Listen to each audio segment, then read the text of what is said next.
Super power घुटने take देती है।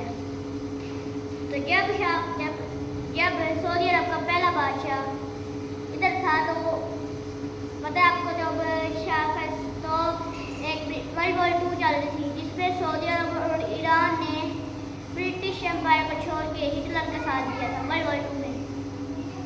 उसके बाद जब ब्रिटिश वर्ल्ड वॉर 1 में वर्ल्ड वॉर 2 आई, जिसमें उस्मानिया खिलाफत और ब्रिटिश एम्पायर फिर से एक सामने है, तब भी सऊदी अरब ने और ईरान ने उसका ही साथ दिया। तो मैं आपको बताऊँ तो जब सऊदी अरब का पहला बादशाह हिटलर का जब उसने साथ दिया था, तो बाद में ब्रिटिश एम्पायर ने उसको ख़त्म करने की कोशिश करी थी, जिसके बाद उसने अपने तख्त के लिए, उस्मानिया खिलाफत के लिए घुटने टेक के उनसे माफ़ी मांगा था कि मुझे सऊदी अरब का बादशाह बना दो। तो उन्होंने कहा हमारी एक शर्त है। उसने कहा कि तुम्हारा जो अभी 17 साल का लड़का उसको बादशाह बनाओ। और वो है भी कौन? वो अमेरिका का एक पपिट बादशाह है, यानी वो अमेरिका के साथ था। और जैसे ही बादशाह बना, उसने सबसे पहले तो हिजाब करना बंद कर दिया, बहुत सी मस्जिदें बंद कर दी, कुछ बड़े बड़े स्कॉलर्स को जेल में डाल दिया। फिर एक और बादशाह आया, डॉक्टर अब्दुल अजीज, जिसने कहा फ़लस्तीन कहते जो ऑयल बंद हो रहा था होने दो, और ब्रिटिश एम्पायर को ऐसे ही एक बादशाह चाहिए था। तो ब्रिटिश एम्पायर ने उसको तख्त पर बिठा दिया, और उसके 2 बेटे थे तो अब्दुल अजीज के, पहला सऊद बिन आज और दूसरा शाह फैसल। तो सऊद बिन गाज को उसने नजद के इलाके का बादशाह बनाया, और शाह फैसल को मक्का और मदीना के। तो जब उसकी हुकूमत चल रही थी, जैसे ही वो मरा, यानी उसने वफात पाई, तो उसने दोनों बेटों को बुलाया, अपने गुलामों को बुलाया। उसने कहा काश मेरा बेटा फैसल, सारे बेटे फैसल जैसे थे, काश अगला बादशाह फैसल हो। उसके बाद जैसे ही वफात पा गई, वफात पाने के फैसल ने कहा मैं कसम खाता हूँ कि मैं अपने भाई के साथ वफादार होकर रहूँगा। फिर ऐसे ही चलता है कि वो सऊद बिन नाज ने इतना बदल दिया था, वो अमेरिका के साथ उसने पैसा लाया याशिया की सब, यहाँ तक कि उसने ये तक भी कहा कि जो भी बादशाह बनेगा उसको $1 बिलियन मिलेंगे। $1 बिलियन की मस्जिदें बनाई, मॉस्क $1 बिलियन की बिल्डिंग बनाई, इसमें एक बनाया। उसने अपनी एक घर में 100 या 150 रोटियाँ रखी थी। फिर जब शाह फैसल ने देखा, वो उसका हमेशा समझाता था, हमेशा, लेकिन वो बाहर नहीं आता, वो अपनी याशियों से बाहर नहीं आता। तो एक दिन शाह फैसल ने उसको कहा कि तुम ऐसे से बाहर आ जाओ, वरना ये पूरा मुल्क ख़त्म हो जाएगा। लेकिन वो अपनी याशियों से बाहर तो नहीं आया। उसने क्या किया, वो ऐसे ही करता रहा। तो एक दिन उसने अपने उसने एक दम जब वो समझा, तो सऊद बिन नाज ने अपनी 1.5 लाख फौज उसको फैसल को गिरफ्तार करने के भेजी। लेकिन जैसे वो उसके घर पे पहुंची, तो जैसे फैसल बाहर आया, तो उन सारे पुलिस वालों के पसीने छूट गए, और उन्होंने उसको गलती से सल्यूट कर दिया। तो शाह फैसल ने हंसने लग गया।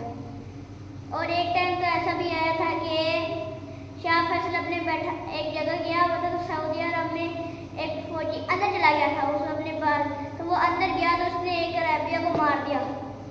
तो फिर आ गया पता, तो उसके भतीजे ने मार दिया और कहा कि वो जो मेरा भाई था उस पुलिस वाले को फैसल ने गलती से माफ़ कर दिया। उसने फैसल के सर पे 2 गोलियां मार दी कि मेरा जो भाई था उसने उस पुलिस वाले को सजा दिए बगैर मार दिया। और वो था भी वो अमेरिका में जाके याशिया करता था, शराब पीता था, पार्टी करता था। और कहा है और फिर उसकी कहा ड्रग्स बेच रहा था तो उसको गिरफ्तार भी किया। उन्होंने कहा 10 साल तक इसको अपना वो भाई याद नहीं रहा और आज उसको अपना भाई याद है तो उसने फैसल को मार दिया। और सबसे बड़ी ऑफिस पर ICC में शाह फैसल और सारे बंदे बैठे थे और एक मीटिंग चल रही थी जिसमें शाह फैसल ने कहा कि हम फ़लस्तीन को आज़ाद करने के लिए कुछ भी करेंगे। और उसने क्या किया और अमेरिका जब इजराइल का साथ दे रहा था जिससे फ़लस्तीन को उन्होंने इतना खत्म किया जो आपको पता ही ईरान पे भी, तो फैसल ने क्या किया, शाह फैसल ने सऊदी अरब का तेल यानी अरब ममालिक का तेल अमेरिका को खत्म कर दिया। और जब यानी अमेरिका जिधर सबसे पहले इतना याशिया होती थी वहाँ पे पेट्रोल पंप पे लिखा हुआ था पेट्रोल को छोड़ो गॉड को याद करो। और यहाँ तक तो ये भी नहीं, जो क्रिसमस नहीं था वो अमेरिका में हर साल मनाया जाता था, वो उस दिन मनाया ही नहीं गया तेल की वजह से, क्योंकि जब वहाँ पे इतनी लाइटें लगी थी बस एक दिन ने वो सारा कुछ ख़त्म कर दिया। एक दिन सारा कुछ ख़त्म हो गया शाह फैसल की।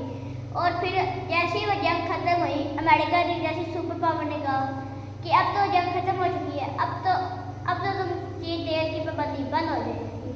उसने कहा नहीं, जब तक तुम इजराइल का साथ दोगे तब तक तुम्हें अरब ममालिक का तेल नहीं मिलेगा। उसने फिर क्या हुआ, उन्होंने तेल नहीं दिया, लेकिन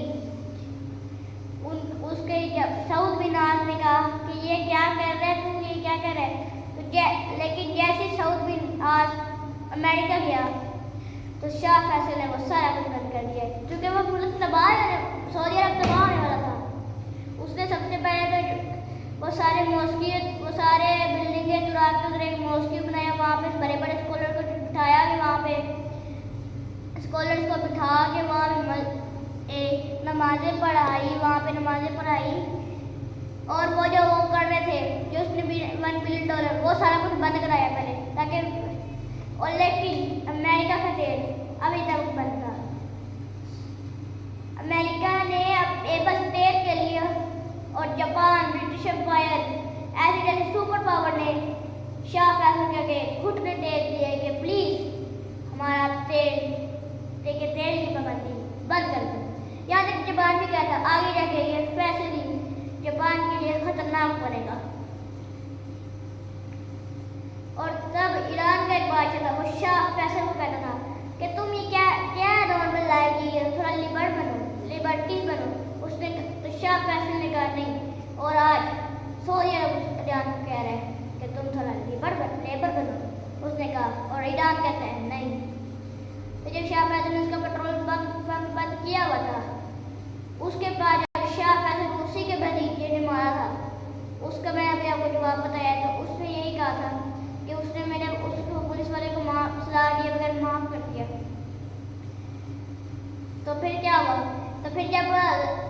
तो फिर ईरान चाहता था कि ब्रिटिश एम्पायर जो कि आज पहले हज़रत उमर ने पूरी फतह कर ली थी, वो फिर से जिंदा करना चाहता था, लेकिन सऊदी अरब ने ईरान का साथ बिल्कुल नहीं दिया। और सऊदी अरब ने कहा ईरान तुम क्या कर रहे हो, तुम्हें ये नहीं करना चाहिए।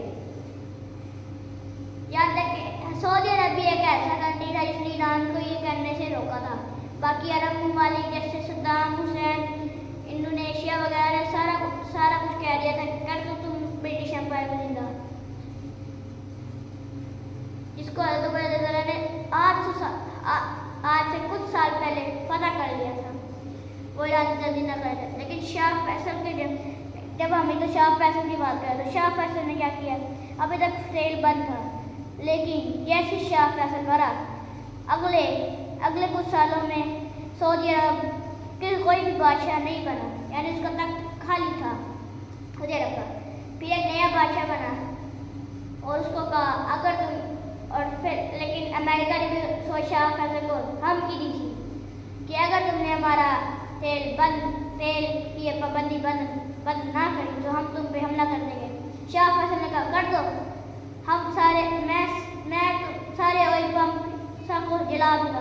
उसने कहा ये क्या कह रहे हैं, तुम्हारा भी फिर फायदा, तुम्हारा भी नुकसान होगा कि तुम्हारे पास तेल रहेगा, हम सऊदी अरब के शाह फैसल ने कहा, इस तेल ना भी हुआ तो क्या हो गया, हम डेजर्ट में रहते हैं, वहाँ से हमें और तेल मिल सकता है। लेकिन जैसे ही अमेरिका ने हमला किया शाह फैसल के साथ, पाकिस्तान था सऊदी अरब के साथ, और उसने उस अमेरिका से ऐसे सुपर पावर पहली पाकिस्तान से डरती थी, क्योंकि उसने खुद कहा कि अगर पाकिस्तान के पास ऐसा एटम बॉम्ब है जो कि हम मेरे साथ कनाडा को और इटली को दोनों को ख़त्म कर सकती है। अमेरिका ने जैसे हमला किया तो पाकिस्तान ने भी उस पर हमला किया, जिसे अमेरिका आज भी पाकिस्तान से डरता है कि कहीं वो हमें ख़त्म ना कर दे। लेकिन फिर इसलिए अमेरिका पाकिस्तान को अपना दोस्त समझता है, लेकिन वो अंदर से बाहर से दोस्त लगता है, अंदर से वो पाकिस्तान का बहुत बड़ा दुश्मन है। क्योंकि जब डॉक्टर अब्दुल कदीर ने एटम बम बनाया था तो पीछे अमेरिका ने उस डॉक्टर अब्दुल कदीर को ही जेल में डाल दिया था पाकिस्तान से कह के। डॉक्टर अब्दुल कदीर फिर ईरान को जब दिया अमेरिका ने फिर से डाल दिया, लेकिन एक दफ़ा तो अमेरिका के एक फौजी ने हद ही पार कर दी, उसने डॉक्टर अब्दुल कदीर को उसने घर पे ही बंद करके मार दिया। और डॉक्टर अब्दुल कदीर आज मैंने क्या कर रहा था, तो जब शाह फैसल ने उसको पेट्रोल बम किया हुआ था तो उसके साथ जब घुटने टेक दिए थे अमेरिका जैसे सुपर पावर ने, तो ब्रिटिश एम्पायर ने ईरान के सामने खुद ब्रिटिश एम्पायर ने घुटने टेक दिए। और तब जहाँ पे उस्मानिया खिलाफत सबसे बड़ी खिलाफत थी, वो आज तुर्की है, जो कि पहले इतनी बड़ी थी, वो आज इतनी छोटी है। और तुर्की भी, और जो हमने अपनी फील्ड बनाई है हम पाकिस्तान और सऊदी अरब ने, और तुर्की भी उसको ज्वाइन करना चाहता है। लेकिन जब शाह फैसल को मारा था तो भतीजे ने हमको जो कहा था, लेकिन साउथ बिन आज जब जैसे ही अमेरिका से वापस आया उसने क्या किया, उसने शाह फैसल पे हमला करने की धमकी देने लग गई। लेकिन शाह फैसल उससे नहीं डरा और वो आज भी सबके सामने हीरो है। सद्दाम हुसैन भी शाह फैसल को कहता था कि तुम बाहर आ जाओ, वरना हमला करके मार सकते हैं, लेकिन शाह फैसल ने कहा तुम जो करोगे करो, लेकिन हम फलस्तीन की आज़ादी चाहता है। तो आज की वीडियो यहाँ पे ख़त्म होती है।